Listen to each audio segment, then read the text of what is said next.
Welcome to the video book summary of Start With Why by Simon Sinek. How great leaders inspire everyone to take action. This book was published in 2009 and weighing in at 256 pages. In 2009, Simon Sinek started the movement to help people become more inspired at work and in turn inspire their colleagues and customers. Since then, millions have been touched by the power of his ideas, including more than 28 million who've watched his TED Talk based on Start With Why, the third most popular TED video of all time. Simon starts with a fundamental question. Why are some people and organizations more innovative, more influential, and more profitable than others? Why do some command greater loyalty from customers and employees alike? Even among the successful, why are so few able to repeat their success over and over?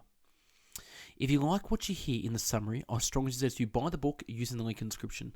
So without further ado, I bring you the video book summary of Start With Why.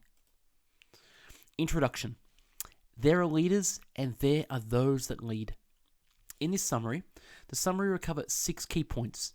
Why manipulation is not the same as inspiration, the concept of the golden circle, leadership, rallying believers, challenges, and the big why. Book summary. Why manipulation is not the same as inspiration. Simon believes that true leadership means having the ability to inspire people, to provide them with a purpose outside any benefits or incentives. That these people have the ability to lead because they truly inspire their followers. There is no manipulation or coercion. Followers are inspired and feel fulfilled by the work that they do. In Start With Why, Simon explains that behavior is influenced in 2 ways, inspiration or manipulation. Today, are we more familiar with manipulation? Sales, promotions, advertising, marketing. It's all versions of manipulations. And there's a reason for this. Manipulation works. Using the example of attracting customers to purchase a product you are selling, it's prices, promotions, fear, aspirations, novelty, and peer pressure that are used to manipulate and motivate a purchase. Although these techniques may help you make a sale, they do not benefit any long-term gains. They do not encourage loyalty. Leadership is the ability to rally people not for a single event, but for years. In business, leadership means that the customer will continue to support your company even when you slip up. The aim should be to inspire loyal customers. Loyal customers results in returning business. A loyal customer is so inspired by your brand that they are willing to turn down a better price or product to continue doing business with you. The short-term gains of manipulation may seem like an easy option, but it isn't sustainable. Inspiring loyal customers means putting in the hard work, but gaining long-term benefits. The golden circle. The golden circle is a concept described by Simon. It shows how certain leaders have the ability to inspire action rather than simply manipulating people to act. Simon emphasizes that the majority of leaders, however, choose manipulation over inspiration when it comes to motivating followers. Simon uses tiers to differentiate between companies and their motivations. What, how, and why. Every company in the world knows what they do, e.g., they can describe and define their product or service. Some companies know how they do what they do, e.g., they know that their unique selling point is the reason they stand out. Very few companies know why they do what they do, and it's not to make money. This is a result. Why do you get out of bed in the morning?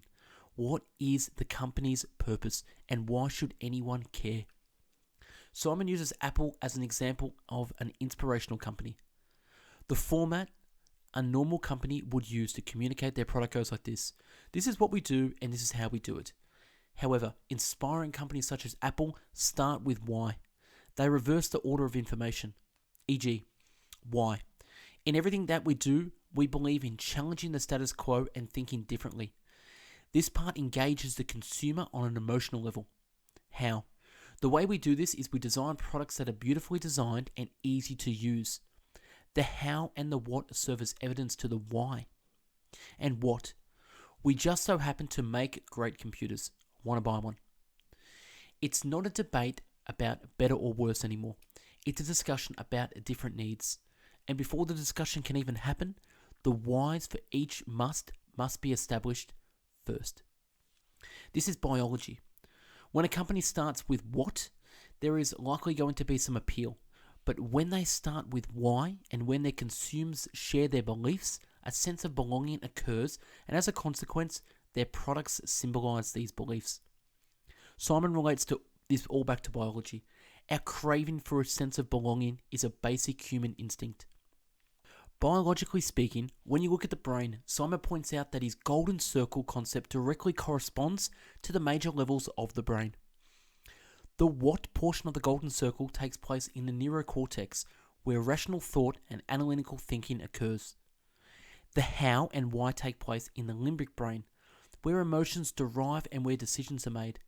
The limbic brain has no control over language. Alas, the struggle we face when trying to communicate our feelings sometimes. Without the power to put feelings into words, we are forced to rationalize these decisions with any evidence, the what. When starting with the what, despite having the facts or evidence, you haven't actually given the power to decision-making limbic brain yet. If you engage the limbic brain from the get-go, the how and the why, you go straight to the decision-making part of the brain and allow the decision to be made while the neurocortex can rationalize the feeling. Companies that fail to communicate a sense of why force us to make decisions without empirical evidence. This is why those decisions take more time, feel difficult, or leave us uncertain. The power of the limbic brain can outweigh rational thought, and this is where innovation happens. We take risks that are illogical, driven by emotion, and this is why we'll pay more money for an Apple MacBook than a PC. Apple products symbolize a user's belief. It's a status symbol. And that's why Apple logo is upside down to the user and the right way around for anyone else. Why, how, and what? Simon emphasizes the importance of each piece of the golden circle being in the right order and balanced. Before a person or an organization has the ability to inspire, without the ability of explaining why organizations does what it does, there will be no inspiration. As a leader, it is critical that you can articulate the why. In Start With Why, Simon explains that finding the why is actually the easiest part. The why is just a belief. The hard part follows when you have to hold yourself accountable to this. You need discipline.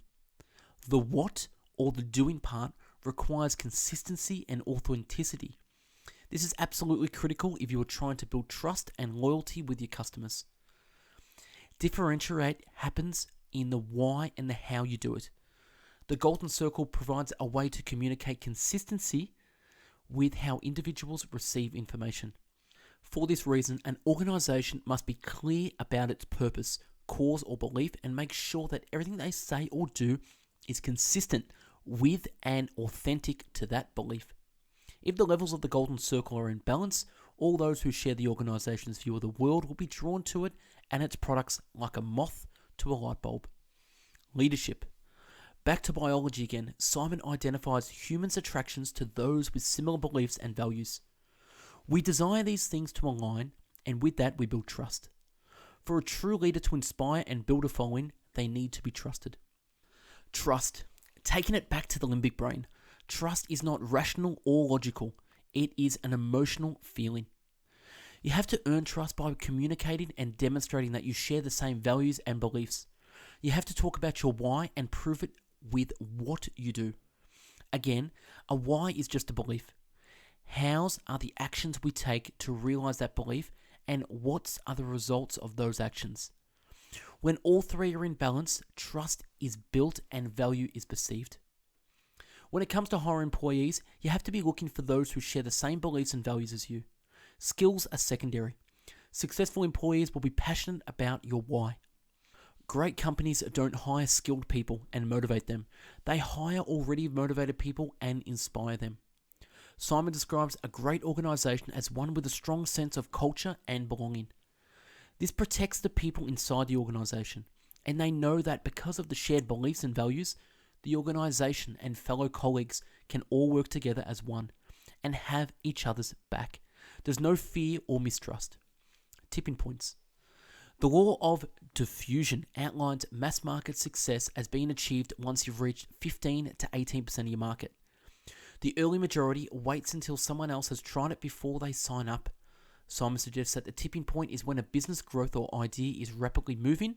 This is the point of mass market acceptance.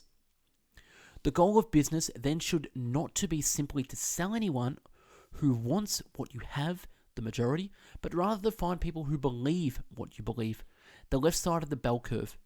They perceive greater value in what you do and will be happily to pay a premium or suffer some sort of inconvenience to be part of your cause.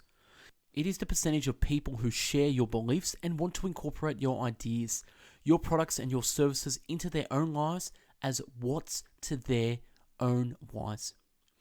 Simon points out that once you have enough people on your side, the rest will be encouraged to follow. The influence need to be people who share your beliefs.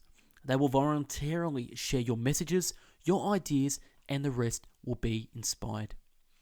Rallying believers. Simon's golden circle is actually a bird's eye view with a cone which represents the three-dimensional structures of organization. Why, how, and what. Looking at the right side, we see the why is on the top, the how is in the middle, and the what is down the bottom. An organization cannot be made up entirely one type of person. It's the combination of why types and how types that create inspirational partnerships. Simon explains this by looking at the billion-dollar version company Apple.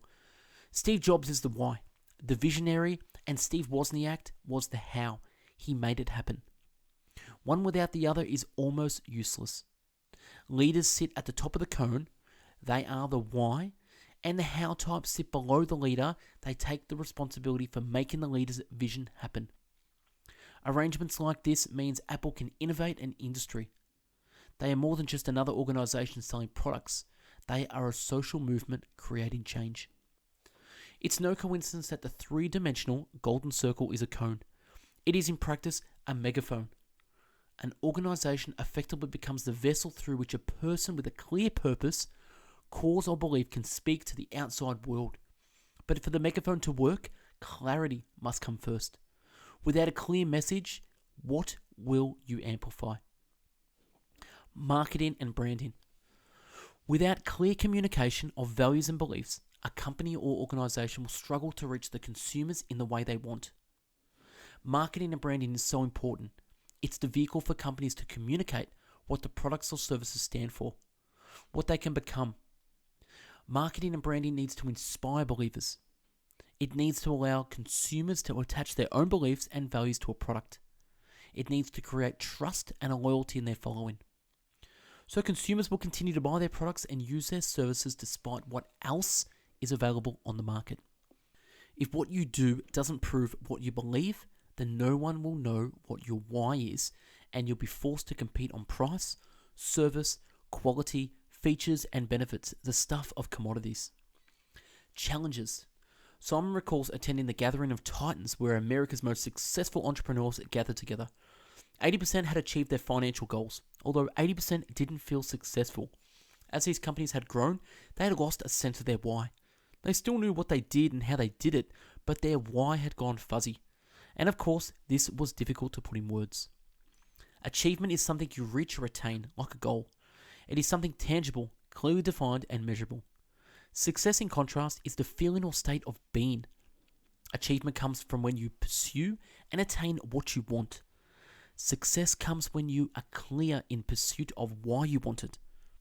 For great leaders, the golden circle is in balance. They are in pursuit of why. They hold themselves accountable to how they do it, and what they do serves as tangible proof of what they believe. When a company focuses on the how and the what, they lose sight of the why.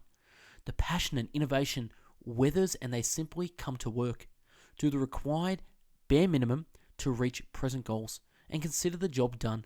The drive for more is gone. The biggest challenge is success. On the left, we look at the graph, price, or other metric, and down the bottom, we look at time. We see the what just goes up vertically, where the why goes up halfway and then vertically in the middle. Achievement is something you reach, like a goal. Success is a feeling or state of being.